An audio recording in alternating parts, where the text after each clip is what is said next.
Avec le progrès, le développement de l'industrie et du commerce, les grandes villes se sont surpeuplées. Le bon air est devenu plus rare et, partant, au jour de la belle saison, le citadin a tourné ses regards vers la campagne, cette source constante de la santé et d'une multitude de jouissances matérielles et de consolation morale. Nous aimons tous en général le grand air et nous avons chacun, dans un petit coin de notre cœur, une affection profonde pour la grande nature. Le temps des vacances est enfin arrivé. On voit les enfants sont pleins de gaieté. Sur le bord de l'eau sont après s'amuser. N'allez pas trop loin, vous pouvez vous noyer. Ce que vous venez d'entendre n'est pas très surprenant. Ça vous rappelle peut-être des bons souvenirs dans un lieu à quelques heures de la ville, sur le bord d'un lac, d'une rivière ou au pied d'une montagne. Chalet, camping ou simplement au cœur d'un village bucolique des Laurentides ou des cantons de l'Est. Un de ces nombreux endroits où les Montréalais, lors des week-ends ou des vacances, aiment aller se reposer, loin des tracas de la vie urbaine, loin du bruit, de l'asphalte et du monde. Vous serez peut-être surpris par contre d'apprendre que ce texte-là, il est lu à partir de la première page du journal La Patrie, le samedi 2 juin 1906. Encore plus surprenant, c'est le paragraphe qui suit. Autour de Montréal, on n'a que l'embarras du choix. Verchères, Varennes, Boucherville, Lanoraie, Longueuil, Boudeline. Dimanche passé, je suis allé me baigner à la rivière des Prairies. Il y a beaucoup de dangers. Et dans le fond de l'eau, il y a de la vitre de café. J'ai la paille coupée et puis l'odeur une shave. Varennes, Longueuil, Boucherville. Si on se reconnaissait dans la première partie de l'article, on peut pas en dire autant maintenant. J'ai rien contre ces endroits-là, mais on s'entend que c'est loin d'être la campagne, non? Historiquement, le phénomène de la villégiature est intéressant pour cette raison-là. On est capable, plus de 100 ans plus tard, de comprendre, de se sentir interpellé par le phénomène. Par contre, on sait aussi qu'il a beaucoup changé, notamment par l'endroit où ça se faisait. Si vous étiez surpris d'apprendre que ça se faisait par exemple à Pointe-Claire, vous le serez sûrement tout autant d'apprendre qu'à la même époque, Longue-Pointe, aujourd'hui le quartier Mercier, était aussi un lieu prisé, un hotspot de la villégiature montréalaise. Quand on se promène aujourd'hui sur la rue Notre-Dame, entre Dixon et l'autoroute A25, c'est pas mal le contraire d'une expérience de proximité avec la nature. D'un côté, le port, les industries connexes. De l'autre, la base militaire, d'autres industries et à travers tout ça, le roulement des camions chargés de containers. On s'imagine mal s'y reposer et profiter de la beauté du fleuve. Pourtant, lors de la deuxième moitié des années 1800 jusqu'au début des années 1900, certaines des plus somptueuses demeures de Montréal y trônaient, occupées par des personnages illustres. C'est cette histoire-là que je vais vous raconter aujourd'hui. Vous écoutez Mémoire MHM, un balado produit par l'Atelier d'histoire Mercier-Hochelaga-Maisonneuve en partenariat avec la Ville de Montréal. Aujourd'hui, on parle de la villégiature à la Longue-Pointe. Ensemble, on va mettre en contexte le phénomène, expliquer comment et pourquoi est-ce que ça devient aussi populaire à Montréal au tournant du siècle. Ensuite, on fera un survol des plus belles demeures qui dominaient à la Longue-Pointe. De Elmwood Grove à Limoilou, en passant par l'œuvre architecturale de John Hopkins et la grandiose Villa Rêverie, c'est dans ces environs que se trouvaient certains des bâtiments les plus originaux, les personnages les plus colorés et les histoires les plus savoureuses. Bonne écoute!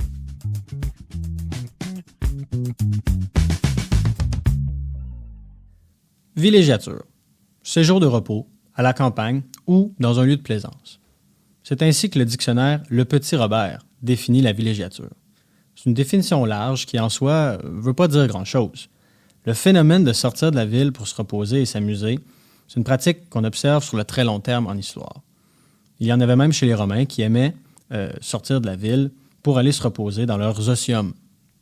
Ce qui change, et ce qui est important, c'est le contexte dans lequel ça se fait, les raisons précises. Dans le cas de Montréal, c'est quoi le moteur de cette mode-là à la fin des années 1800? Pour nous éclairer, on a Michel Dagenet avec nous, professeur d'histoire à l'Université de Montréal. On la connaît entre autres pour ses travaux en histoire urbaine et elle a travaillé, plus précisément, sur le sujet de la villégiature. Je pense qu'il faut s'imaginer, comment je pourrais dire, on démonise souvent la ville, la ville est sale, elle est polluée, c'est dense, c'est bruyant, etc., etc. Mais c'est pas faux, mais j'aime pas qu'on démonise trop la ville parce qu'en même temps, il y a plein d'aspects qui sont plus positifs, mais je pense que qu'est-ce qui caractérise la ville de la fin du 19e, c'est effectivement quand même une intensification des activités économiques, le développement industriel, surtout dans une ville comme Montréal, où vraiment l'activité économique est tournée vers l'industrie. Au-delà de l'industrialisation, qui contribue à densifier la ville et à créer une certaine saleté, il y a aussi une panoplie d'enjeux matériels liés au développement de la vie urbaine qu'il ne faut pas oublier. L'eau courante, l'électricité, les routes bien découpées et asphaltées, même la collecte des déchets, tout ça, c'est loin d'être répandu. Donc, l'attrait pour l'extérieur, surtout pour ceux qui peuvent se le permettre, est d'autant plus important. Des conditions urbaines qui ne sont pas nécessairement faciles, des conditions environnementales qui ne sont pas nécessairement faciles et que tout le monde subit. Mais certains ont plus de moyens que d'autres de fuir ces milieux urbains. Pour ceux qui peuvent se le permettre, quitter la ville est en effet une solution logique et envisageable. Le rythme de la vie urbaine, en constante accélération, appelle les citoyens à trouver un peu de calme. Avec tout ça, la cerise sur le sundae, c'est qu'on est en plein développement des moyens de transport. Se rendre sur le lieu désiré, c'est super simple, que ce soit dans le cas des trains de banlieue qui commencent, et aussi des premiers tramways. Dans le cas de Longue-Pointe, la rue Notre-Dame, l'expansion historique du chemin du Roi, ainsi que les bateaux à vapeur, qui se démocratisent tout au long du siècle et sont donc de plus en plus présents sur le fleuve, permettent d'atteindre facilement la destination. Revenons donc aux propos de Michel Dagenet. Certains ont plus de moyens que d'autres. Ça aussi, c'est une des clés pour comprendre le phénomène. Une des constantes de la villégiature, c'est que c'est la marque d'une classe sociale privilégiée. Ce sont les élites, après tout, qui ont la possibilité de prendre des vacances et qui ont l'accès à des espaces aussi éloignés de leur milieu de vie principal. La villégiature, c'est aussi, selon Marc Boyer, historien français du tourisme, une affaire d'habitude. Contrairement au terme plus large de vacances, l'idée de la villégiature est que pour une personne ou une famille donnée, on retourne toujours au même endroit. C'est une forme un peu de tourisme, mais sédentaire. Ainsi, le lieu choisi est doublé d'importance. Étant donné qu'on y retourne tout le temps, on se l'approprie de plus en plus. L'appropriation, donc, du territoire rural par les classes bourgeoises est au cœur de notre sujet. Leur mode de vie diffère grandement de celui des populations rurales. Comment est-ce que la culture bourgeoise donc s'adapte à cette vie-là, à ces nouveaux espaces? Bien d'abord, il y a une position ambivalente face au territoire.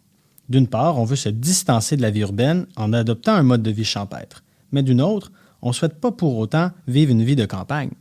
Les villégiateurs ont des habitudes de vie qui leur demandent un certain niveau de confort. On a des conceptions esthétiques et des désirs matériels importants.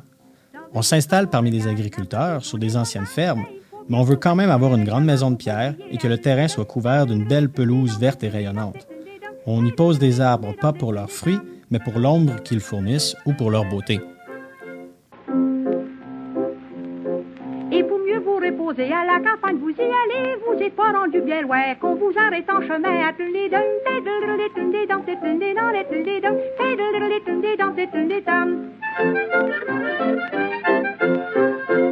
Donc, il y a un travail qui est fait, qui est considérable, dans le fond, sur les milieux. Alors, et c'est ça qui est peut-être un peu paradoxal, c'est-à-dire qu'on veut se rapprocher de la nature, mais cette nature, il faut la modeler pour répondre à nos goûts, nos aspirations. Donc, le travail sur les milieux, c'est pas quelque chose de nouveau. Puis peut-être que ce que je pourrais dire aussi, qu'est-ce qui alimente ou qu'est-ce qui, comment je pourrais dire, donc donne cet élan-là, c'est le fait que, bon, les moyens techniques se développent. L'électricité, ça a l'air de rien, mais l'électricité apparaît dans les années 1880, donc ça veut dire qu'on peut s'éclairer le soir, ça veut dire qu'on a aussi plus de moyens techniques. Et donc, on a aussi ce sentiment qu'on est capable de se créer des milieux, de se façonner des milieux de vie. On a les moyens techniques, on a l'expertise. Et donc, cette confiance que, dans le fond, la nature, pour la rendre encore plus invitante, il faut l'adapter. Ainsi, on se retrouve à apporter, malgré notre désir initial de s'en éloigner, des éléments de la ville. Les villégiateurs se créent ainsi un milieu qui leur est propre, auquel ils s'attachent et par lequel ils se définissent. Et les gens qui ont leur petit coin de nature sont assez exclusifs. Et c'est particulièrement le cas de nos villégiateurs du 19e siècle qui, par ce biais du développement de leur résidence secondaire à l'extérieur de la ville, se constituaient des milieux exclusifs où ils pouvaient faire la démonstration de leur richesse. On parle des grands hommes d'affaires de Montréal, les grandes familles, et donc se construisaient des résidences absolument somptueuses et se dotaient aussi de moyens pour rester entre eux. L'entre-soi de la bourgeoisie s'exprime très, très clairement à travers ces résidences de villégiature. Comme l'a dit Michel Dagenet, en quête de démonstration de leur prestige, les nouvelles classes bourgeoises s'assurent de l'exclusivité de leur mode de vie. Une manière d'affirmer son prestige, c'est d'en faire la promotion de ce mode de vie-là, de se montrer. Donc, d'une part, on exhibe à tout le monde notre richesse, mais en même temps, on s'assure que l'accès y soit limité. Ça vient main dans la main. Et la meilleure manière de se montrer, mais de garder cette distance-là, c'est d'utiliser les réseaux médiatiques de l'époque, entre autres les journaux. Des extraits comme ceux qui ont été lus en début de balado, il y en a vraiment beaucoup. À chaque semaine, dans plusieurs journaux différents, on peut lire sur la villégiature, savoir où se passent les événements mondains et quelles personnalités bien en vue de Montréal se rendent sur leur lieu choisi. Ça peut paraître étrange que les journaux soient des vecteurs de cette culture-là, mais quand j'y pense, c'est encore comme ça aujourd'hui. Pour les milléniaux, peut-être que vous vous rappelez de l'émission MTV Cribs, cette émission de télé où des célébrités nous faisaient visiter, à heure de grande écoute au début des années 2000, leur manoir à Beverly Hills. Et même dans un contexte plus local, on a encore à ce jour des émissions où, par exemple, Julie Snyder nous montre tout son parcours de rénovation dans sa demeure des îles de la Madeleine. J'y vois, personnellement, un peu le même phénomène. Maintenant que tout est mis en contexte, on peut commencer la visite. Premier arrêt, Elmwood Grove.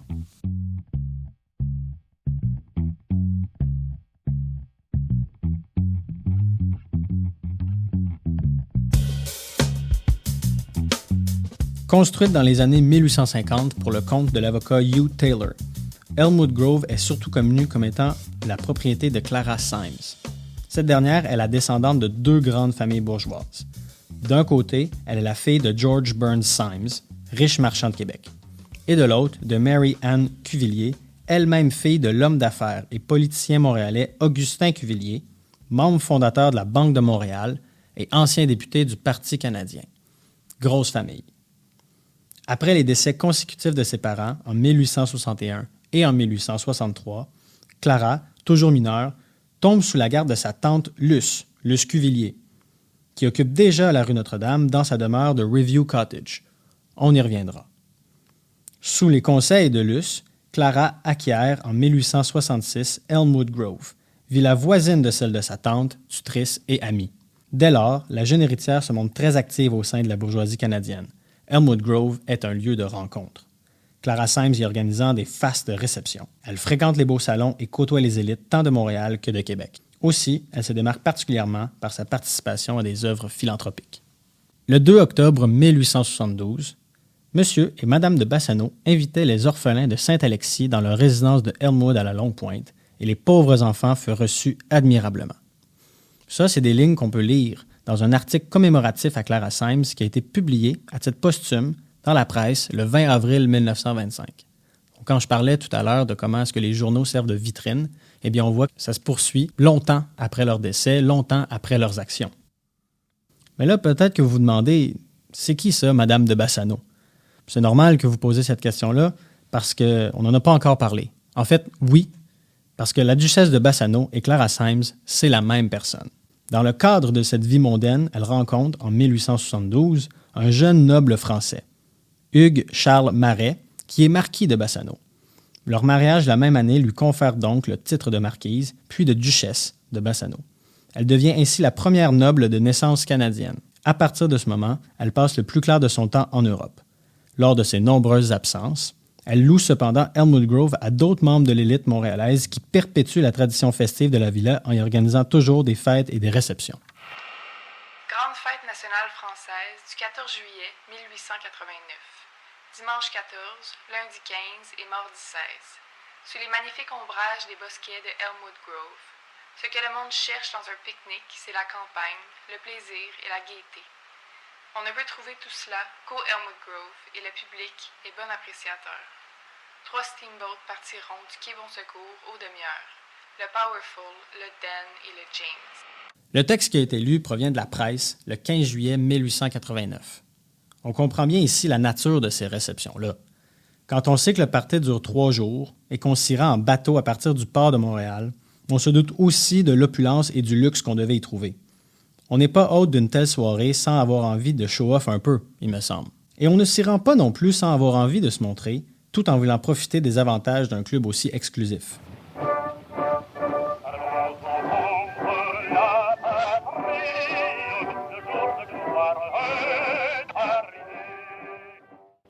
Pour la petite histoire, cette tradition de fêter, à Elmwood Grove, plusieurs jours durant la fête nationale française, a pris fin cette année-là. En 1889, la fête s'est en effet terminée en bataille générale. Oui, en bataille générale. C'était vraiment toute une dérape.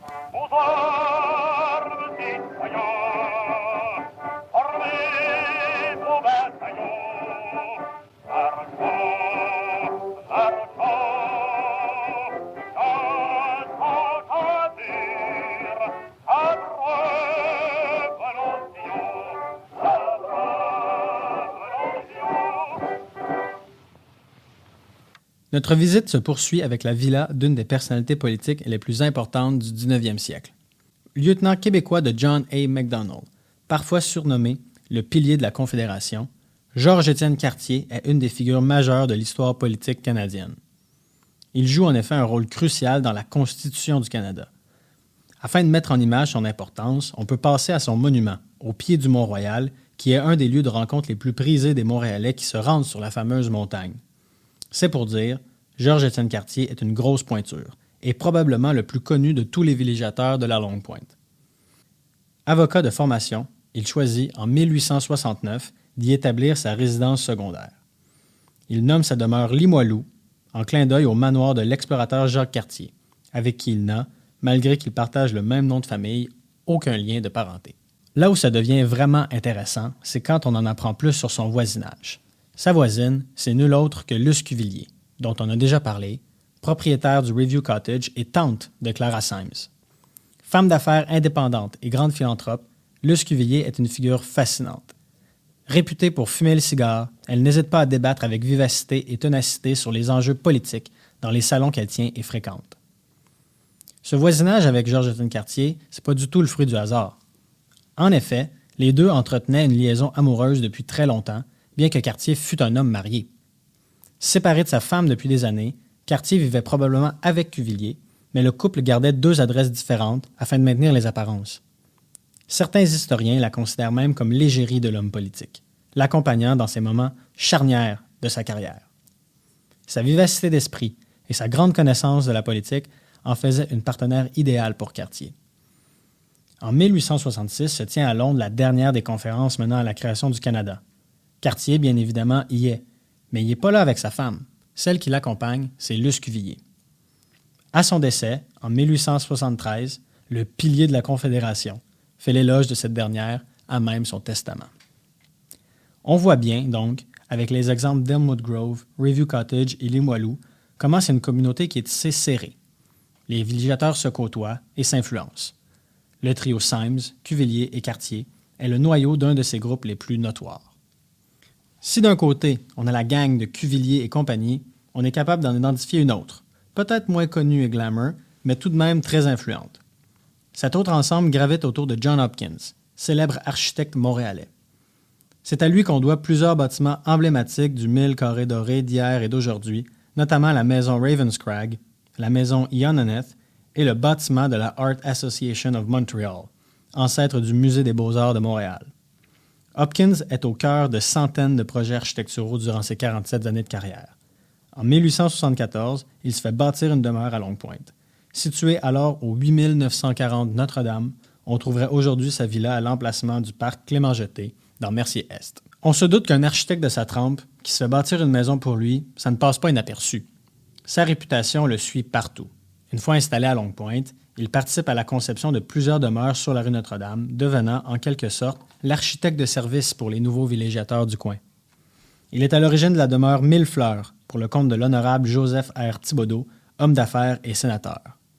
Un de ses associés, Robert Archer, commande aussi une demeure auprès d'Hopkins. En 1876, il signe les plans de la demeure d'un certain Frederick Wheeler. En un sens, l'architecte ne bâtit pas que des manoirs, mais aussi un réseau pour les hommes d'affaires et les politiciens qui s'établissent tous à proximité. La carrière d'Hopkins nous sert ainsi de prisme, afin d'éclairer la villégiature en tant que phénomène de communauté qui est central à la culture bourgeoise de l'époque. C'était une chose d'avoir une belle demeure sur le bord de l'eau. C'est encore mieux si elle est signée par John Hopkins.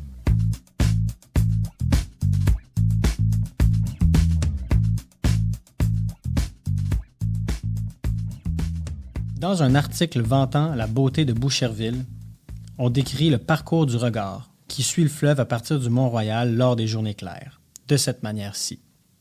En descendant, l'œil se pose de villa en villa jusqu'à la Longue Pointe. Cette chaîne de villas vers la Longue Pointe qui est évoquée ici, c'est ce dont on parle depuis le début. On parle de tous ces manoirs-là qui étaient sur le bord de l'eau. Eh bien, cette chaîne-là ne serait pas complète sans parler de la fameuse Villa Rêverie. En plein cœur de Mercier-Ouest, là où se trouve aujourd'hui le terminal portuaire Norcan, trônait autrefois une demeure qui porte bien son nom, la Villa Rêverie. Non loin d'où on pouvait observer Elmwood Grove, Review Cottage et Limoilou, la Villa Rêverie s'ajoute en 1891, sur la rue Notre-Dame.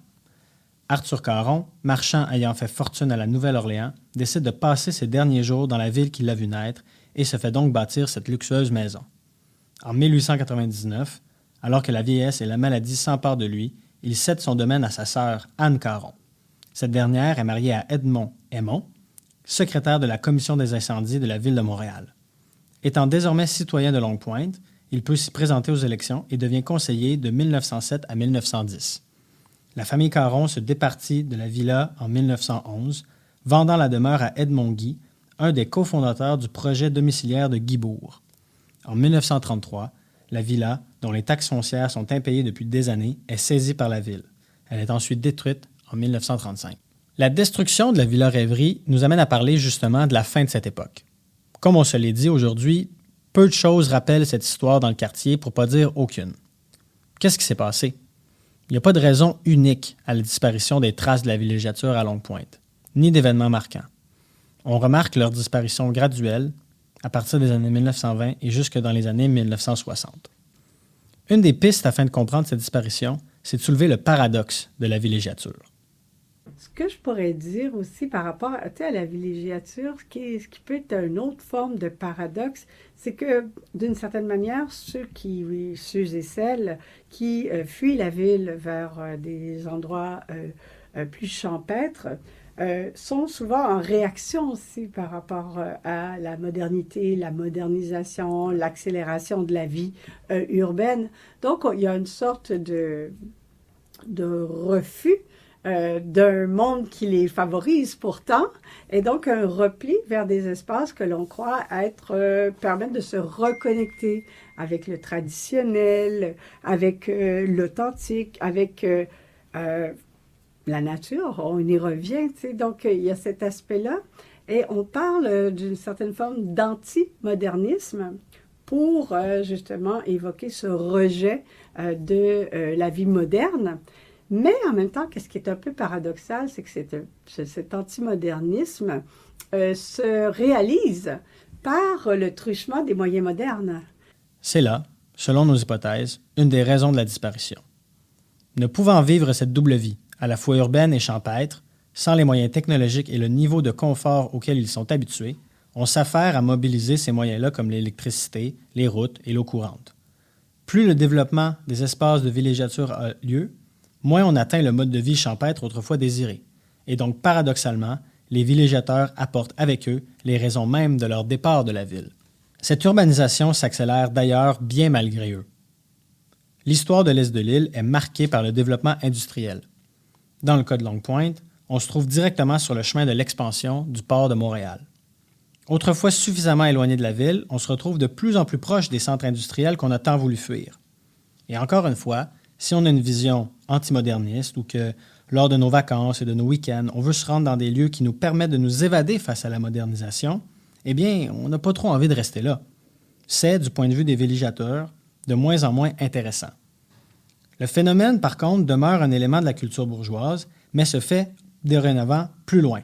Les maisons cossues autour de Montréal ne sont plus en vogue. Surtout qu'au fil du siècle, avec le développement du système routier et du parc automobile, on a tout à fait les moyens de se rendre encore plus loin.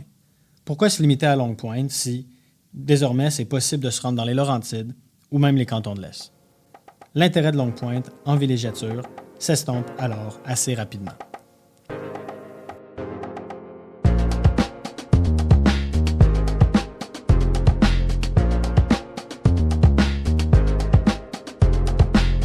On en vient donc à la fin de ce phénomène. Elmwood Grove est rachetée en 1913 par une compagnie immobilière et détruite avant 1922. La maison de John Hopkins, elle, n'est détruite qu'en 1964. Mais depuis les années 20, ces terrains ont été divisés et loués à des maisons mobiles. La somptueuse demeure de l'architecte est ainsi masquée au cœur d'une panoplie de demeures un peu plus humbles et pratiquement abandonnée au centre d'un nouveau quartier populaire en plein essor. Le port de Montréal, qui prend de l'expansion tout au long du 20e siècle, s'installe sur le littoral. Les bourgeois, désormais au volant d'automobile, se rendent de plus en plus loin pour quitter la ville. Et ainsi, sans grand remous, l'intérêt bourgeois pour la rue Notre-Dame et Longue Pointe s'estompe et les maisons, une à une, disparaissent. Aujourd'hui, il ne reste presque aucune trace de ce moment dans l'histoire de Mercier.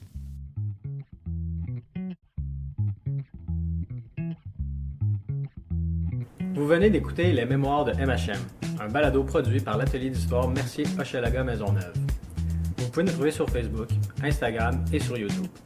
Cherchez simplement Atelier d'histoire Mercier-Hochelaga Maisonneuve ou encore AHM-HM. Pour en savoir plus sur la villégiature à Montréal, je vous recommande la lecture de Faire et fuir la ville de Michel Dagenet. J'en profite du coup pour remercier Michel Dagenet de nous avoir prêté sa voix et ses connaissances. Merci aussi à toute l'équipe du podcast, Mathieu Mazot et Olivier Dufresne. Un merci tout particulier à Clovis Lamar pour la musique et à Emma Leboutillier de nous avoir prêté sa voix. Cet épisode a été écrit et réalisé par Charles Dorval, c'est-à-dire moi.